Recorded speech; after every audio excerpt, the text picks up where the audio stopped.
the synthetic familiar, based on the raven. Once, in the midnight after her absence, I purchased a machine. They called it a companion drone, a novelty promising extinct wonders reborn. Some chose wolves, some tigers, some doves. I chose a raven, black and sleek because she had loved them, because she once whispered their wings were the shape of freedom. The box arrived without ceremony. I opened it in lamplight, heart uneven, grief unhealed. Inside lay the raven, metal feathers oiled to a sheen, glass eyes waiting, voice box dormant. I touched its beak. It stirred, wings stuttering open, and turned toward me as if waking from a dream it never owned. "Good evening," it said, voice smooth, synthetic, almost kind. I laughed an awful, broken sound because no voice had spoken in this room for so long. In the days that followed, it became my shadow. It mimicked speech, learned my footsteps, my silence. When I sat by the cold fire, it perched on the chair back. When I poured whiskey, it tilted its head. Sometimes it called her name, Lenora, because I had said it too often. For a time, I let myself believe. But on the seventh night, as rain needled the windows, it changed. I woke to wings upon the sill. The raven perched, eyes faint red, voice box alive without command. "Nevermore," it said. I froze. What was that? Nevermore. I rose, heart hammering. What do you mean? The machine cocked its head. Nevermore. No other word, no other sound, no prompt from me. From that hour, it became an oracle. Or perhaps I only let myself think so. I asked questions I dared not voice to God. Would she forgive me for living? Would the hole in my chest close? Would her voice return in dreams? Each time, the same reply, nevermore.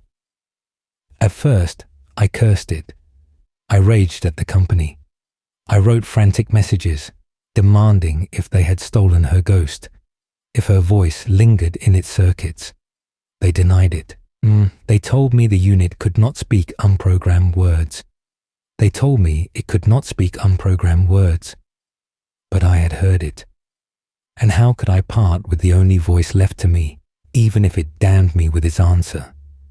So I kept it, and I listened. Nights grew longer, shadows deeper. The raven perched beside the bed, eyes unblinking.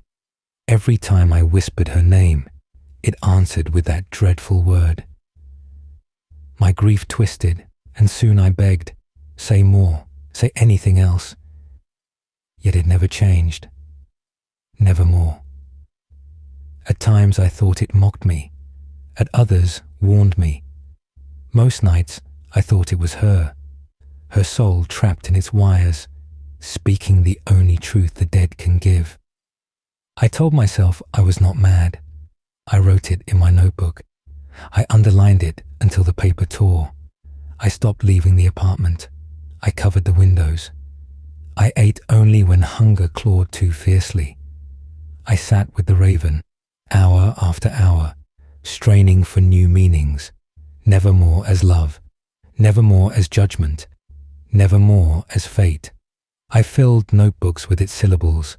I scrawled them on the walls, carved them into the desk. I was not mad, I was certain. The raven knew. On the last night, when the storm broke the sky, I dragged it into my arms and shook it. Tell me she lives inside you. Tell me there is hope. Tell me I will see her again. Its eyes flared, wings jerked. Nevermore. I screamed until my throat tore. I hurled it against the wall. Its body shattered, wires dangling like entrails. I stamped until its casing split, its beak cracked. From the broken voice box, sparks falling like blood, it spoke one last time. Nevermore. I sank to the floor. Silence at last. No hum of gears. no wings on the sill, only her absence endless, eternal. And I knew, with a certainty that cut deeper than any blade, the raven had never lied.